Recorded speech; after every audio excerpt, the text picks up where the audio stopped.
Hello my friends and welcome to my channel where I am going to be talking to you about One Piece. Alright, before I get into this week's chapter, I wanted to just tell you guys some info about what's going on with my channel. I did change my name. I have gone from being Straw Hat Badass to C as in S-E-E. And the reason I've gone to that name is because those are my initials. And also, I had someone point out to me, I already kind of knew. I had someone point out to me that Straw Hat Badass was not really a good name. And I completely and totally agree. It's just, I had decided to use that because that's the name that I have on all my other social media accounts. So, with that little announcement sort of thing out of the way, I did want to just briefly let you guys know that I really, really, really want your guys' help in trying to make this channel better and more entertaining and more of what you guys want to see. So please, please, in the comments, leave me suggestions about what you want to talk about, be it character analysis or plotline predictions, anything you want to talk about, and I'm glad to talk about it. Also, it doesn't even have to be One Piece related. I will talk about anything you want. So yeah, I just wanted to let you guys know that. And now we can get on to the chapter. So this week's chapter was chapter 775. I didn't catch the name of it because the website I read it on did not have a title page, sadly.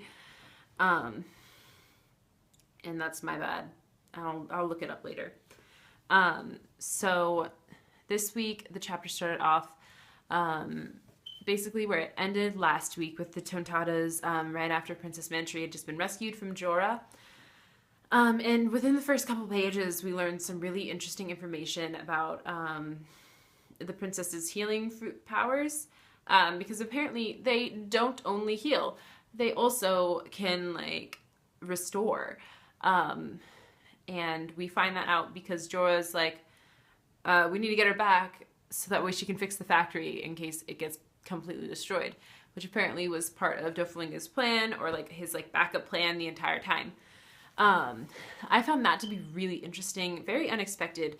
I wasn't expecting her powers to have any sort of, to be able to affect anything besides like living creatures, but I guess it does make sense that it would be able to affect things that also aren't alive, as in just restoring them to their best condition. And obviously it's going to be really important, or else he wouldn't have put it in there. After we learn that little important piece of information, the chapter moves on to Frankie and Senior Pink.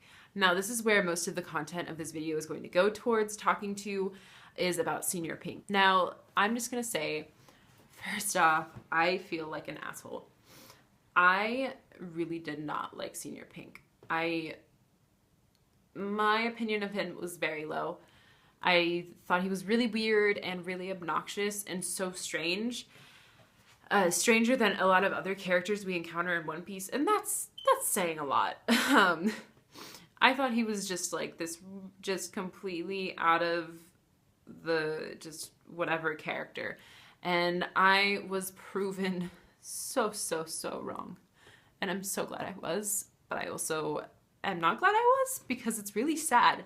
So I'm just gonna jump right into it and start talking about Senior Pink's deceased family. Fun, right? That was something I just genuinely was not expecting to happen.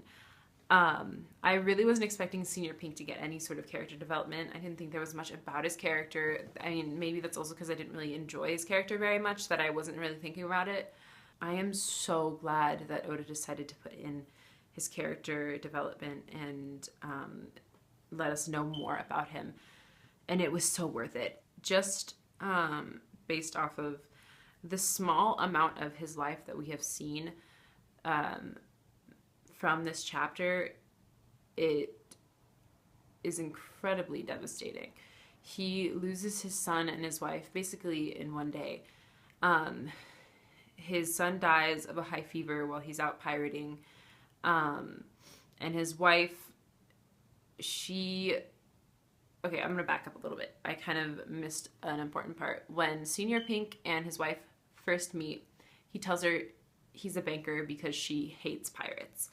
And that's basically, after that, we see them getting married and, you know, having a kid, blah, blah, blah. Well, I mean, we don't see them having a kid.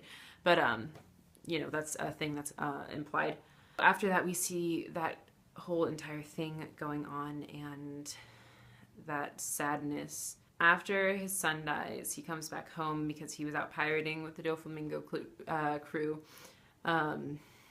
He comes back, finds out his son is dead, and his wife and him get into an argument, and she runs off and gets trapped in a landslide, of course. And when she wakes up, she's a vegetable. She can't move, can't really do anything, can't express emotion, and that is incredibly devastating. So Senior Pink, he's kind of just in this emotional trap. He lost his son and his wife in one fell swoop, and now he's just kind of stuck. And in order to try and elicit some sort of emotion out of his wife, he puts on his son's baby bonnet.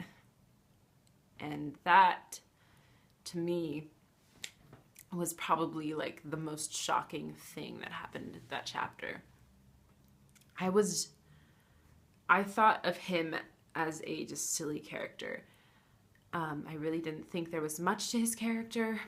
I didn't really like him very much. I didn't think he was special or had anything to him, and I should have known better. Sorry if I'm talking quiet, by the way. I think I'm starting to lose my voice.